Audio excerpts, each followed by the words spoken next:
घरी जायचं का? सगळे वाट बघत असतील. आई आपल्याला शोधायला बाहेर पडली तर मग गोंधळ होईल. चल उमा.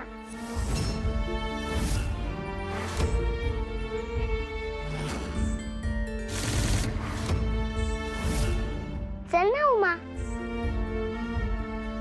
नक्की येऊ का मी? हो ये की.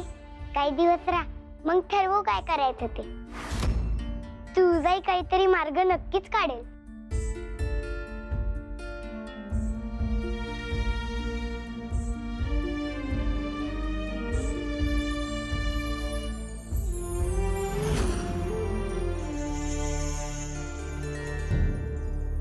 भाऊजी, तब्येत बरी आहे ना? हा, म्हणजे बरीच आहे म्हणायची.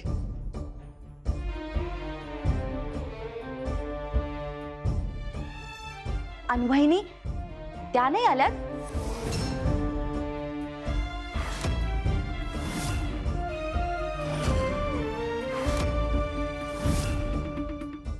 असल घरीच असल. असल म्हणजे तुला बी ठाव नाही? म्हणजे आता इतक्या वर्षांनी आला तर त्यांना पण घेऊन यायचं ना. आता मी आलोय म्हटल्यावर तिला निरोप धाडून बोलून घेऊया की. एवढं काय त्यात? कुणी हाय का घरात?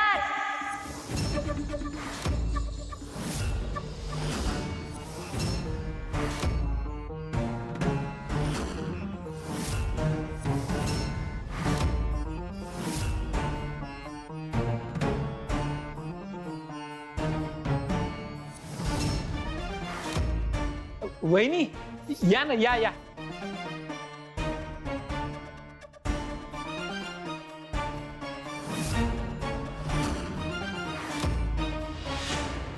हा सदू ना तुमचा पोरगा? वय वय. लई वर्षांनी पाहिलं ना, लई उंच झालाय.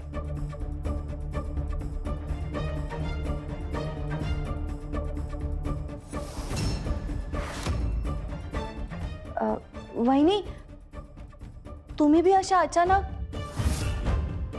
भाऊजी म्हणत होते का तुम्ही गावाला असाल, तुम्हाला निरोप धाडावा लागल, पण तुम्ही तर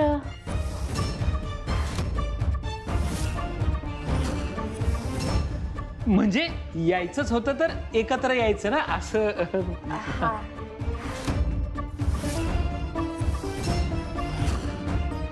आओ, हे कुठं सांगून जातात वय?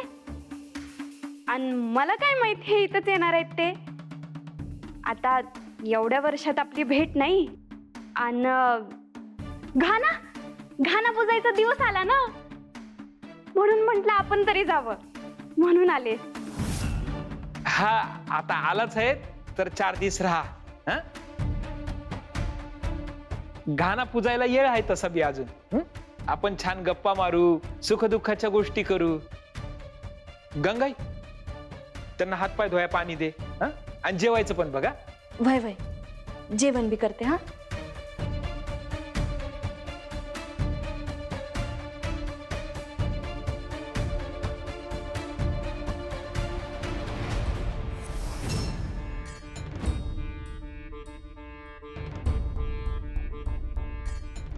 गंगाई, आज दादा अचानक घरी कशी काय आले? या आधी इतक्या वेळा बोलवून पाठवलं, तेव्हा कधी आले नाही. आज अचानकच. बघा की, मला बी काही कळणच झालंय. काही निरोप नाही, काही नाही, आणि अचानकच हजर.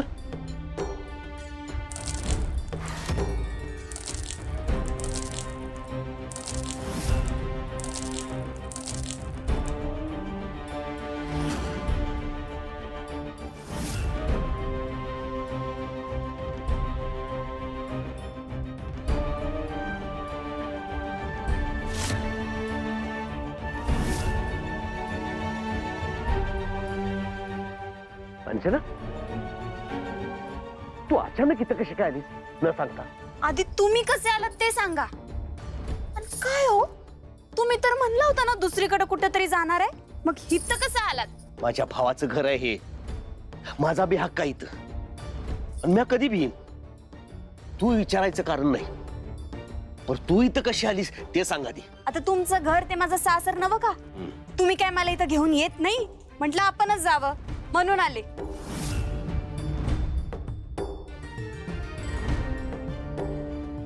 बरं दादा आले तर आले, बहिणी बी अचानकच आले. अशा अचानक कधी येत नाहीत त्या. बरं दोघं एकाच ठिकाणाहून निघाले आणि इथं येणार हे एकमेकांना माहित पण नाही. आखरी काय समजत. तर हो, हे घर जेव्हा त्यांनी माझ्या ताब्यात दिलं तेव्हा म्हणल्या आजपासून हे घर तुझं. आणि तेव्हापासून त्या एकदा बी वळल्या बी नाही इकडं. बघ की. एकदा विचारलं तर म्हणाल्या हे घर तू तुझ्या पद्धतीने चालवती आहेस. उगा मी आले तर मला समजा जुनं आठवल. मी इथं हे ठेवायचे, मी तिथं ते करायचे, म्हणून आले तर फक्त पाहुण्यासारखी येईल. पण आजचं त्यांचं इथं येणं पाहुण्यासारखं वाटत नाही. विचित्रच आहे जरा. दादा वैरीमध्ये काही भांडण तर झालं नसेल ना? अहो नाही हो, तसलं काही नसल. आणि असा विचार बी करू नका. किती चांगले आहेत दोघं, किती जीव आहे त्यांचा एकमेकांवर.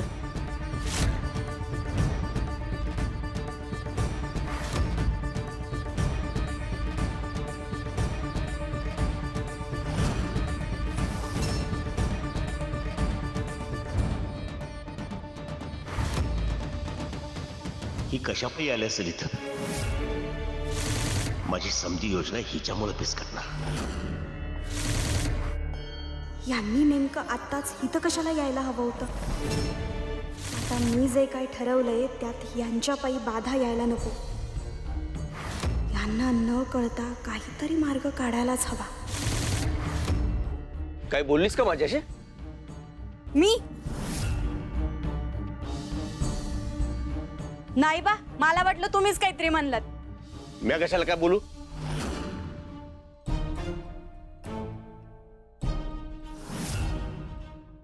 मी काय म्हणते, आपण नग तो विचार करायच नग. हे आपल्या घरी एवढ्या काळानंतर आले आहेत, चांगला पाहुणचार करू आणि पाठवून देऊ त्यांना. हा बराबर आहे तुझं. इतक्या वर्षांनी आलेत, त्यांनी अजून जगदंबाला पाहिलं बी नाही. जगदंबा कुठे? कुठं जात असती ही पोरगी? अगं विसरलेस मी, तारा मावशी भाजी देणार होती. मी घेऊन येते, तू हो पुढे.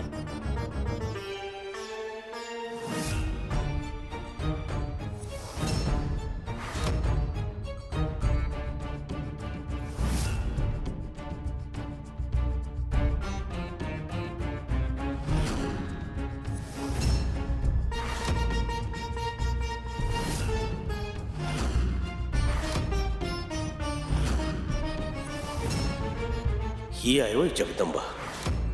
वाटलं होतं त्याच्यापेक्षा खूपच वेगळी आहे.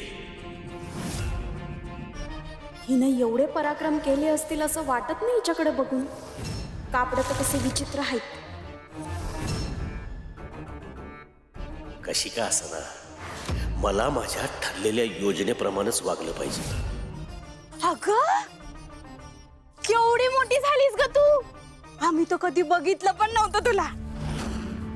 आणि काय ग, लय काय काय करते म्हणे तू. गावावरचं संकट दूर केलंस, समद्यांना वाचवलंस. आणि काय ग, घरातल्यांसाठी पण काय काय करायला तयार असते तू.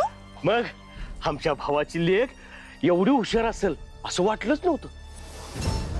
पण तू तर लयच भारी आहेस, कुणाला बी घाबरत नाहीस म्हण.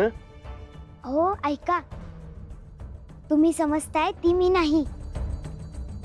मी तर असू दे ग, आपल्यातली शक्ती आपल्यालाच माहित नसते, पण लोकांना ती कळते. हा होय तर. आणि गावासाठी एवढं केल्यावर समद कौतुक करणारच की तुझं. हा? लाखात एक आहे हो माझी पुतणी, नक्षत्रात जणू.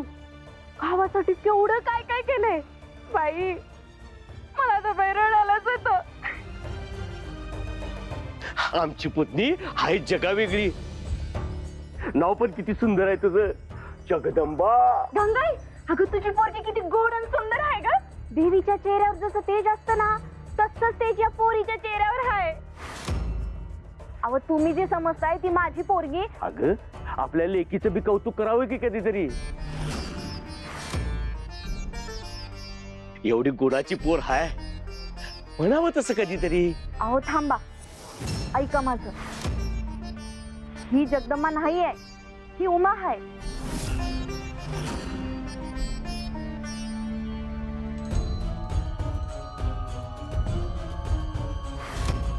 म्हणजे मग जगदंबा कोण आहे? ती बघा.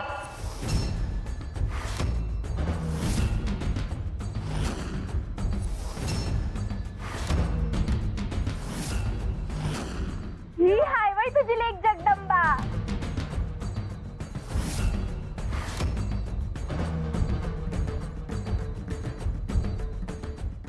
मला तर आधीच वाटलं होतं तुझी लेक अशीच असणार. तुला कधी कुठं वाटलं होतं? उलट मॅच म्हटलं होतं आपली जगदंबा वेगळी असणार. एकदम साजेशी पोर आहे तुम्हाला दोघांनी. जगदंबा, हे तुझे काका काकू आहेत बर का. नमस्कार कर त्यांना.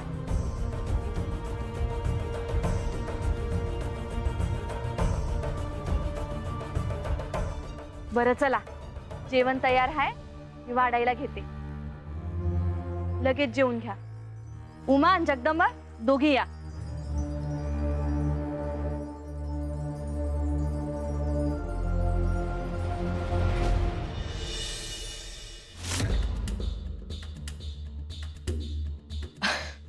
असुर सम्राज्ञींचा विजय असो.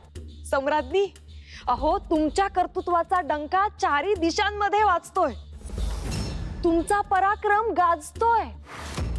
असा काय चमत्कार करणार आहात सांगा तरी आम्हाला.